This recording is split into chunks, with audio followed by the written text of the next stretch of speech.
Hello there, welcome to Heart Explained Therapy, and I'd like to give you some tips now on how to feel better in your current circumstances. Now, some of you might not be in the best frame of mind at the moment. They might not be really focusing on what they should be focusing on, and it's very difficult to focus on anything else other than negativity.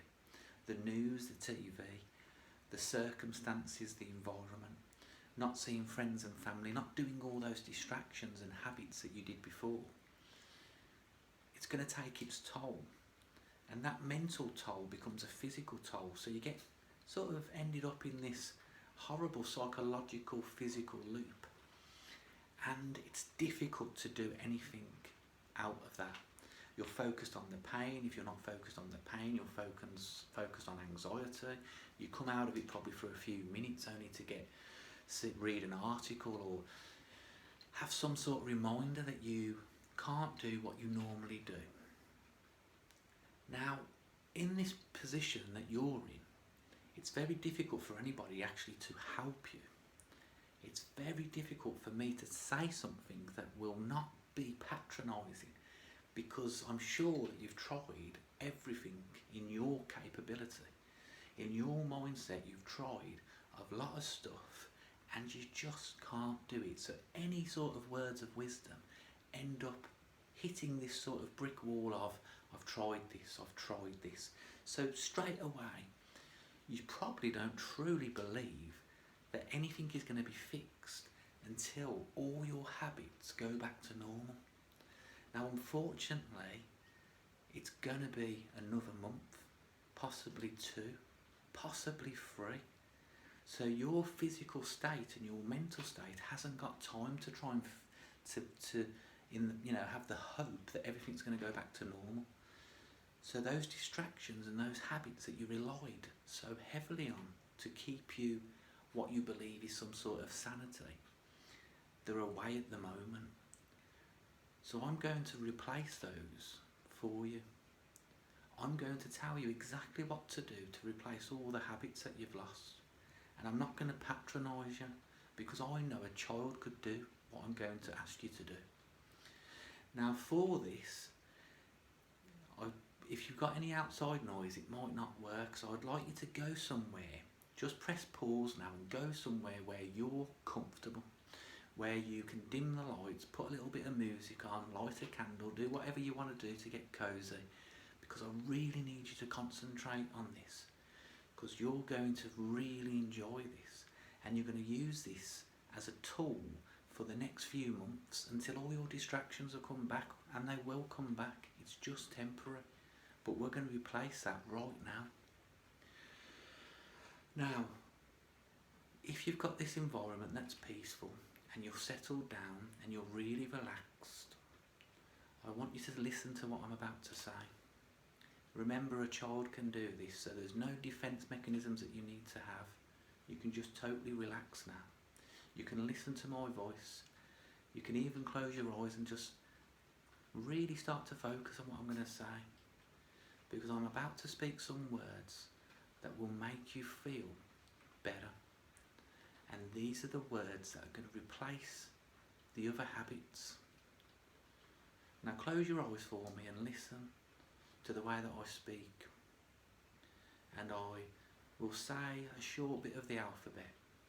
And I want you to really focus on the letters and the way that I pronounce the letters.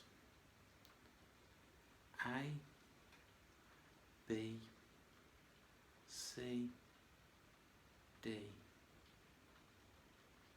Now, I know that you're really focused and you're really listening, and I've given you 4 letters. Now, these 4 letters represent what you're going to be grateful for. Every morning, every evening, and every time that this psychological, physical twinge of pain, mental pain, emotional stirring that makes you upset and cry, whenever this happens, you're going to remember the ABCD. Now, what these are the 4 things that you are going to choose to be grateful for. Now I can choose A, grateful for God. I mean, I'm not a religious person, but I know that there has to be a higher force that creates me and makes me do this video trying to help somebody. And I know that all your pain and all your distractions that you miss is just love. That's what's really going on. You miss all of your opportunities to express love and feel love. And that expression is still inside you. So A, grateful for God. Now you're going to pick your own set of ABCD. You're going to write down anything that really touches you.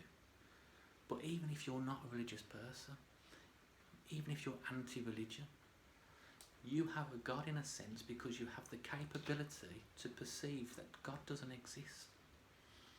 So A is any expression of freedom of your life. The freedom to feel. Now we're not usually grateful for these. Now your ABCD might be materialistic. Now I don't really find any connection in material objects, but I know other people will. And if that's what you have to do to feel good inside, feel it to distract yourself. Now B could be a pet. The comfort and warmth and the experience that having a pet does for you. Or C might be family.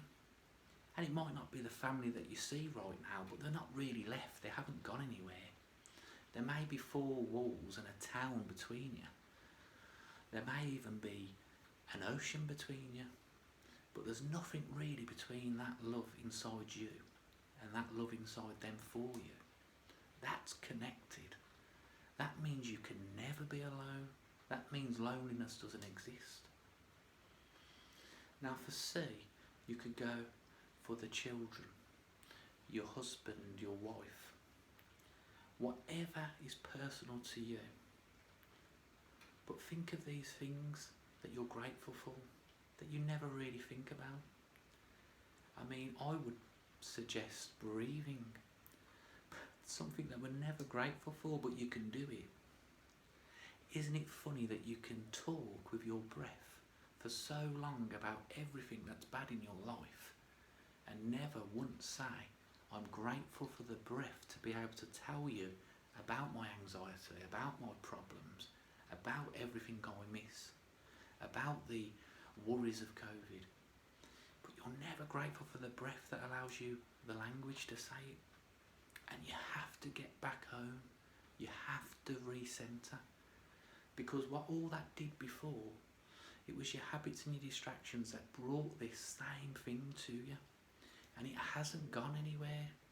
It's just that your brain has been so used to it for so long, it's just making you feel uncomfortable.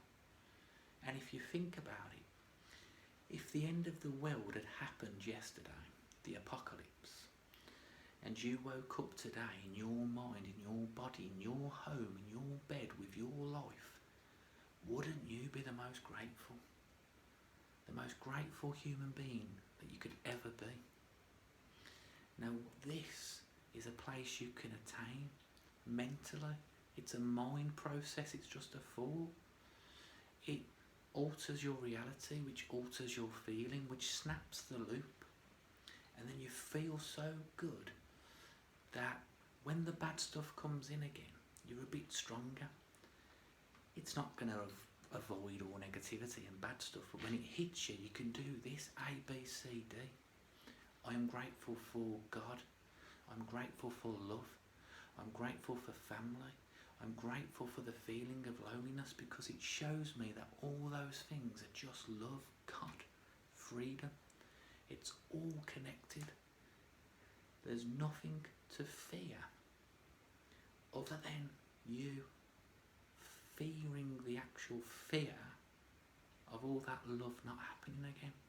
And it will do. Now if it all happened again tomorrow, you'd feel a little bit better, but you'd still have a few aches and pains. This is something that you can really harness, and like the love of God that you've had in the past, or the love of anybody that's grown and grown to the point where you think it's going to burst, this is just a simple tip that you can do with your mind. I can't see how it will patronise you unless you've lost faith. Unless you've lost faith. And how can you lose faith? Because all of your problems and your pain is actually coming from everything that you've said that you're worried about. All your pain is actually an expression of the love that you still have faith in. And you haven't given up on that, have you? Now relax. I won't ask you to meditate, but I will ask you to have the mental concept of getting into a physical environment that's comfortable. Your favourite blanket, your favourite pyjamas, your favourite slipper, all of your comfort things, like you're protecting your daughter or son or your granddaughter. You do that to yourself, your favourite cup of hot cocoa or a favourite mug of soup. Get really cosy and write the list down of what you can be thankful for, what you can be grateful for. And for every time you get a painful twinge, you're going to say one of these ABCDs.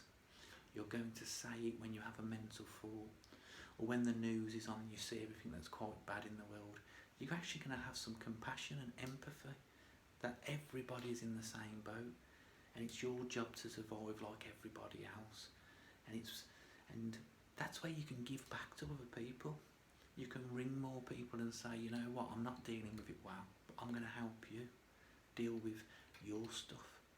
Are you okay? And if they're okay, ask them what they're doing. They will come up with an idea that you might not have tried yet. Now, gratefulness is a curative medicine because it just makes you appreciate the positives in life, and it highlights that everything that you focus on, you're bringing into the reality. You're bringing it sort of to the surface more and feeling it more because you're focused on it.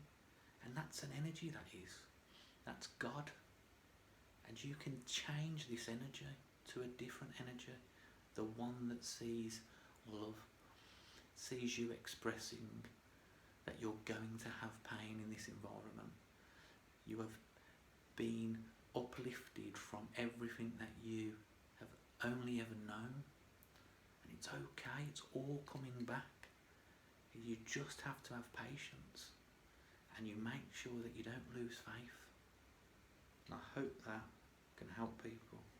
I really do. Because I know it's really bad at the moment. I understand.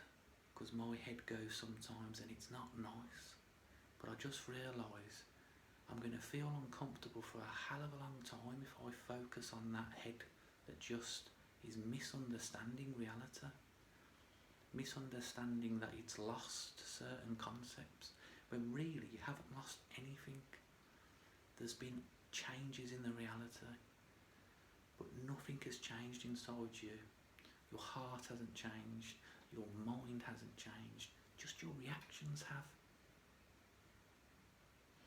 So I'm hoping that this makes sense, and I'm really hoping, and leave a comment if this is, even leave a comment if you still think it's patronising.